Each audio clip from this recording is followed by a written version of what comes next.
Shalom, puji Tuhan. Hari ini kita jumpa kembali bersama dengan Pendeta Duta Perkasa.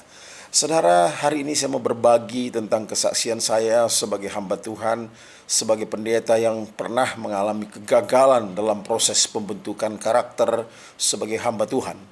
Ya, ini peristiwa yang sungguh sangat memalukan dalam hidup saya, seumur hidup saya. Dan peristiwa ini ketika saya satu kali bersama-sama dengan istri saya menikmati makan malam di pinggir jalan. Pada waktu itu saya ingat pukul 10 malam kurang lebih, saya bersama dengan istri karena di rumah sedang tidak masak. Kami makan berdua di pinggir jalan di warung sate. Saudara, saya ingat saya duduk di sebelah kiri, istri saya di sebelah kanan. Di sebelah kanan istri saya terbentang sebuah tenda, ya persis ya setinggi bahu istri saya barangkali. Dan waktu sate sudah dipesan 2 piring, saya bersama dengan istri saya hendak menikmatinya. Setelah kami berdoa, ketika saya mau menyuapkan sate saya ke mulut, tiba-tiba saya melihat sosok bayangan yang mendekat kepada istri saya. Dan saya kaget dan melihat ke arah kanan itu, saudara, seorang anak muda bertopi, tinggi 170 cm lebih kurang, badannya sangat kekar, dan dia seperti melihat kami sedang makan. Kepalanya persis mendekat sedikit lagi kena menyentuh kepala istri saya. Dan saya kaget, langsung saking terkejut dan kaget saya katakan dengan dia, "Mas, mari makan sate mas, bersama dengan kami. Ayo makan." Lazimnya orang menjawab ketika ada tawaran ajakan makan, pasti mereka menjawab, semua orang menjawab dengan bahasa yang santun. "Ya, terima kasih ajakannya, terima kasih saya sudah makan." Padahal kadang-kadang kita belum makan, tapi kita katakan kita sudah makan, terima kasih ajakannya. Tapi kali ini saya mendapat jawaban yang sangat aneh, sangat tidak lazim. Tahukah saudara, dia menjawabnya dengan begini, "Emang uang kau sudah banyak? Kau nawar-nawarin aku makan." Jadi saya kaget, saudara. Saya diam saja tertunduk sambil melirik wajah istri saya. Saya katakan dengan istri saya, "Apakah saya tadi salah ngomong?" Kami saling lirik. Dan saya bilang, "Bang, ya sudah bang, kalau abang mau makan ambil sajalah." Terus dia, "Oke kalau begitu." Dia pergi ngambil mesan sate kepada tukang sate yang membakar sate. Dia bilang, "Bang, saya dengar sahib-sahib dia katakan pesan buat saya sate." Sambil abang itu membakar satenya, kami terus sambil makan melihat dia. Tiba-tiba dia mengurungkan niatnya untuk memesan sate itu. Dia katakan kepada tukang sate, "Bang, saya tidak jadi pesan sate." "Jadi maksudnya gimana? Enggak jadi." "Ya saya mau minta rokok aja 1 bungkus. Minta duit untuk beli rokok." Dia katakan dia kalau mau minta uang dengan yang kamu pesan tadi. Kemudian saudara, dia kembali kepada saya, dia katakan begini, "Bro, saya tidak jadi pesan sate, saya mau minta uang saja beli rokok sebungkus." Saya betapa kagetnya saudara ya. Saya bilang dengan dia, "Bang, maaf ya, saya ini enggak merokok. Boleh enggak saya abang mau ambil sate saja, silakan, mau 1 bungkus, 2 bungkus bawa pulang, bawalah." Terus dia jawab begini, dia katakan dengan saya, "Ya dasar kurang ajar."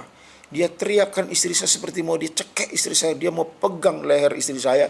Dia katakan begini, "Perempuan gila, perempuan pelacur, perempuan murahan." Dia bilang begitu. Wah, saya spontan langsung emosi, saya berdiri, saya mendekat dengan dia, saya tarik kerah bajunya saudara. Saya angkat kerah bajunya begini. Dan udah mau saya tampar saudara ya. Tiba-tiba abang tukang sate mendekat kepada saya dan melerai. Dia berkata begini, "Bang, jangan bang, jangan. Dia itu orang gila." "Hah? Benar orang gila?" Saya lepaskan, dia langsung pergi saudara. "Dia orang gila bang, jangan bang." Saya tanya, "Apa benar kok orang setampan itu gila?" "Iya dia gila bang." Hancur hati saya saudara. Orang normal melawan orang gila, siapa yang lebih gila saudara? Apalagi saya seorang pendeta, seorang hamba Tuhan. Saya merasa itu pengalaman hidup saya dalam proses pembentukan karakter yang gagal saudara. Dan saya minta ampun kepada Tuhan. Saya pulang ke rumah, saya menangis, saya berdoa saat malam itu. Saya katakan, "Tuhan, ampuni aku Tuhan. Aku seorang pendeta yang gagal, seorang hamba Tuhan yang tidak berguna Tuhan. Tuhan ampuni aku Tuhan Yesus. Aku berjanji dengan diriku dan berjanji dengan Tuhan aku tidak akan melakukan ini lagi." Ya puji Tuhan, hati saya damai sejahtera, hati saya tenang saudara. Firman Tuhan saya ingat benar, Amsal 24 ayat 16, 7 kali orang benar jatuh, tapi satu kali dia akan bangkit. Saudara, bagaimana dengan saudara? Maukah saudara bangkit ketika saudara mengalami kejatuhan dan kegagalan dalam hidup? Mari bangkitlah saudara. Musa seorang tokoh yang sangat lembut hati. Bilangan 12 ayat 3 dikatakan bahwa Musa adalah seorang yang lembut hatinya. Tapi ketika itu dia marah. Dia tidak berkenan di hadapan Tuhan. Ketika dia marah, bangsa Israel bersungut-sungut, dia pukul itu sumur dengan tongkat saudara.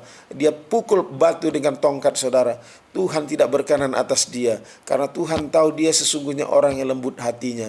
Tapi kali itu dia marah, dia kecewa kepada Tuhan saudara. Saudara dikasihi Tuhan Yesus, siapapun kita pernah mengalami kegagalan dalam proses pembentukan karakter ketika kita melayani Tuhan.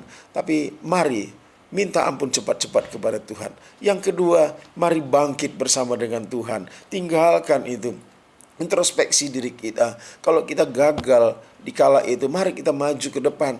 Jangan lagi ulangi hal yang sama. Dan banyak proses ke depan yang mencoba-coba memancing emosi saya lagi. Saya tidak akan pernah terpancing, saudara. Saya belajar untuk menjadi hamba Tuhan yang lembut hati. Saya belajar untuk tenang. Saya belajar untuk mempersiapkan diri saya untuk masuk dalam proses-proses selanjutnya bersama dengan Tuhan. Saudara dikasih Tuhan, inilah pengalaman hidup saya, bagaimana saya pernah menjadi pendeta yang gagal, menjadi pendeta yang jatuh ke dalam sebuah proses pembentukan karakter dalam hidup saya.